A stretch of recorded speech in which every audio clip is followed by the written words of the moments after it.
Touchtone telephones look like this. It's not a computer. It can't connect to the internet.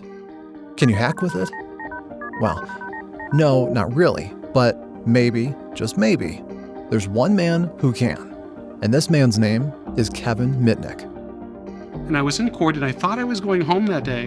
And then this federal prosecutor tells the judge that we not only have to hold Mr. Mitnick without bail, but we have to make sure he can't get to a telephone.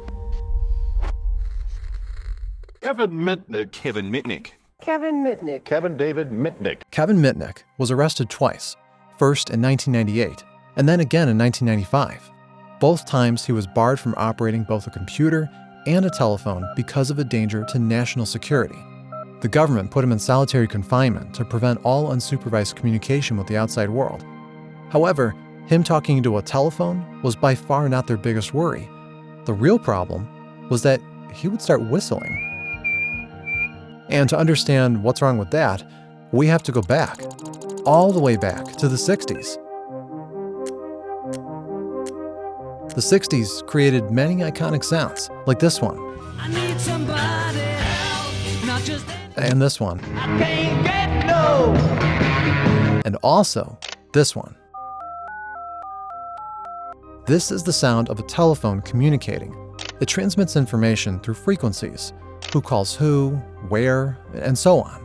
For the old phones, these sounds were the only ways to communicate information about the call to the switchboard. So if you have another way of creating these sounds, you can communicate with the switchboard too. And in this way, you can relay a lot more than just the number you want to call.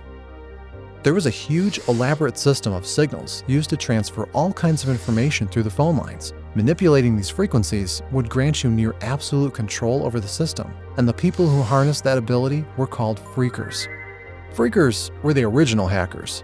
They used a huge array of gadgets, tools, and tricks to play with the phone lines for fun and for profit. The Captain Crunch whistle. And if you glue this hole right here, like this, that's 2,600. One of the things that we used to do is to go to the airport, walk along blowing the whistle next to a bank of payphones and disconnect their calls. And as the 70s approached, the phenomenon became endemic. There was this understanding that wherever phone lines reach, phreakers can reach too. Schools, hospitals, government institutions, everything was just a call away. You know what else had phone lines? Military bases. And you know what else those bases had? Nukes. The myths about phreakers' abilities to connect to the US nuclear arsenal go almost as far as phreakers themselves. One of the earliest examples we have comes from 1975. A young phreaker named Paul Sheridan boasted to his friend, a police informant, about accessing every phone in the state. According to Paul, he could call the US Air Force bases and order them to scramble the nuclear bombers. And the military would comply. Was this true? No, not really. The military used a whole separate phone network from the civilian one, with its own structure and signals, and almost no possibility of reaching it from the outside world. The only part of military communication that could be reached by phreakers was Autophon, a special network for non-secure calls, which used the civilian phone lines. By its nature, it was easily accessible, so the military never used it to transmit secret or sensitive information. After breaking into it, the most phreakers could do is listen on some trivial chatter, and maybe prank a soldier or two. Issuing an order, let alone scrambling bombers through Autophon, was completely impossible. But a myth was born and continued to proliferate. Then came the 80s, and phreakers turned into hackers. A lecturer demonstrates not only how to get into a computer, but also how to change things once you're in, like a student's examination result. Well, we use the telephone to dial up the Polytechnic computer, and via an acoustic coupler which just changes the computer signals into sounds so the telephone can handle it. Nuclear bombers were no longer relevant. It was the future. The military used missiles, satellites, and supercomputers. Everything was more connected. And with that, everything seemed more vulnerable to this new, elusive danger. What could be done with these tools? Tapping and overtaking military lines? Breaking into satellites? Launching missiles? The prospect was terrifying. The media loved it. Computer crime has become so sophisticated that the criminal can instruct the computer to fiddle its owner and then instruct the computer to forget it did it. Then 1983 came, and with it, the release of War Games. The film catalyzed fears and stereotypes people had about hackers. We're in. And condensed them into a catchy visual form. You have a young hacker who doesn't know what he's doing. What's that mean? I don't know, but it's great. You have the system that can't stop him. And you have the ever-present shadow of total annihilation. The protagonist brought the world to the brink of collapse by accident. So, what could a person with actual malicious intent do? There was another element of the puzzle. The setting of a high-tech drama required technology, complicated machines used by phreakers and hackers to bend the emerging cyber world to their command. The most popular of these machines were called boxes. They could create frequencies to hack telephone lines. The more complicated boxes you could build, the more successful your phreaking would be. But what if you didn't need boxes? What if the phone signals could be created with no tools whatsoever? After all, what we're talking about here are sounds, and human physiology seems perfectly equipped to create them on its own. This is Joe Ingressia, a blind phreaker demonstrating the only documented case of using human voice to manipulate phone lines. The phone should be ringing about now. Okay, it hit the phone.